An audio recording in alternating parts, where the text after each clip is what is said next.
অপদার্থ আমাদের সরকার এখনো রাবিশার এই খুনিকে ধরার পরেও তার স্ত্রীকে ধরার পরে এখনো কেন ফাঁসি দিতে পারে না। এই সপ্তাহের মধ্যে 11টা শিশু নির্যাতিত হয়েছে, 11টা শিশু। তার মধ্যে গতকালকে দেখলাম দিনাজপুরে মাত্র 3 বছর বয়স একটা শিশুকে। এটা কি মানুষের কাজ? এটা কি কোনো হুজুর করেছিল? এই 11টা মেয়ে যে ধর্ষণ হয়েছে, 11টা মেয়েকে থেকে তার ইজ্জত নষ্ট করা হয়েছে, এটা কোনো হুজুর করছে, কোনো আলেম করছে?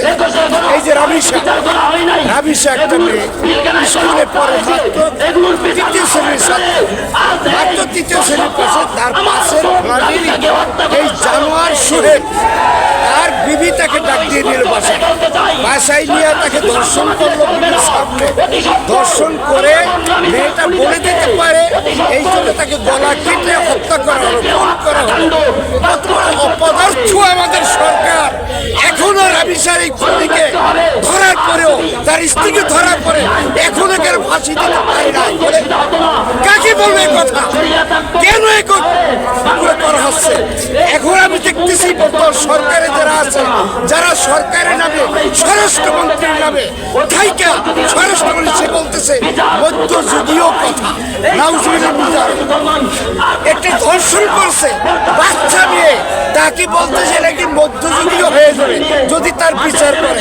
এবং অপদার্থ তাকে বলেছে স্বরাষ্ট্রমন্ত্রী জনাব তারেক জিয়াকে বলবো আমি, এই স্বরাষ্ট্রমন্ত্রী তাকে রেখো না, তাকে যদি তুমি রাখো তোমার সরকার ধ্বংসের মধ্যে চলে যাবে। সারা বাংলাদেশের 18 কোটি মানুষ রাস্তায় নামতে বাধ্য হবে।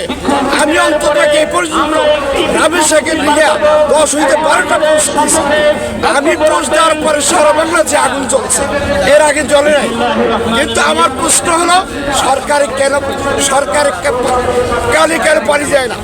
এমন একটা অপদার্থ লোক যে মধ্যযুগীয় কায়দা বলে, কাকে? যে লোকটা ধর্ষণ করছে তাকে বাঁচাতে হবে। ধর্ষণ করলো রাবিশাকে তার বিচার করা যাবে না।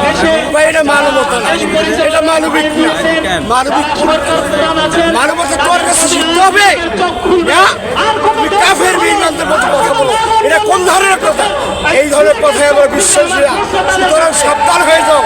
18 কোটি মানুষ এবার পাঠে নামে তোমাদের আর রাখার জায়গায় দেশ থাকবে না ইনশাআল্লাহ। সতর্ক হয়ে যাও। রাবিশার বিচার আগামী 24 ঘন্টার মধ্যে করতে হবে। এই সোহেল এবং তার স্ত্রীকে জাতীয় প্রেস ক্লাবের সামনে ফাঁসি দিতে হবে।